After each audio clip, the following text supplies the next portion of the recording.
என்னப்பா ஆச்சு? திடீர்னு இப்படி பண்றீங்க? என்னோட ப்ராடக்ட் ரிவ்யூ கன்டென்ட்க்காக வீடியோ எடுத்துட்டு இருந்தேன். அப்போ ஒய்ஃப் திடீர்னு சந்தோஷத்துல இந்த மாரி பண்ணாங்க. அப்படி நான் என்ன பண்ணிட்டேன்னு கேட்கிறீங்களா? ரொம்பவே சில்லியான விஷயங்க. கார் சம்மந்தப்பட்ட ஒரு ப்ராடக்ட்டுக்கு ரிவ்யூ பண்றதுக்காக கார்ல உட்காந்து வீடியோ எடுத்துட்டு இருந்தேன். அப்போ ஒய்ஃபும் பக்கத்துல இருந்தாங்க. அண்ட் இந்த சீட் பெல்ட் ப்ராப்ளம் எனக்கு மட்டும் ப்ராப்ளம் இல்ல. கார் ஓட்டுற எல்லாருக்குமே ப்ராப்ளம். கழுத்துக்கிட்ட இந்த மாரி போட்டு அறுக்கும். அது போக சீட் பெல்ட் கொஞ்சம் டைட்டா புடிச்சு இழுக்கிற மாரி இருக்கும். இதனால நெறைய பேர் சீட் பெல்ட் போடாம ஓட்டுவீங்க. அது ரொம்ப ரிஸ்க்குங்க. ஸோ அதுக்கு தான் இந்த சீட் பெல்ட் குஷன் கவர் வந்து வாங்கியிருந்தேன். செம்ம வெல்வெட்டி ஃபினிஷ்ல பயங்கர சாஃப்ட் குஷனா இருந்துச்சு. இது ஒரு ₹250 கிட்ட வரும். இந்த ரேட்டுக்கு உங்களுக்கு 2 ப்ராடக்ட் வந்துரும். அதுல ஒண்ணு எடுத்து இந்த மாரி சீட் பெல்ட்ல வச்சுட்டு, அந்த வெல்க்ரோ டேப்ல இப்படி கனெக்ட் பண்ணிட்டீங்கன்னா போதும். ப்ராடக்ட் ரெடி ஆயிரும். நான் இத பண்றத வீடியோ எடுக்கிறதெல்லாம் ஒய்ஃப் பார்த்துட்டு தான் இருந்தாங்க. என்னோட ஃபர்ஸ்ட் இம்ப்ரஷன் பார்த்துட்டு ஒய்ஃப் ஏங்க இப்படி ஓவர் ஆக்டிங் பண்றீங்கன்னு கேட்டுட்டாங்க.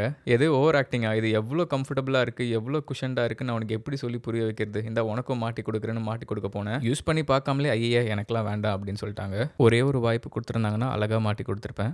ஒரே ஒரு வாய்ப்பு கொடுங்க.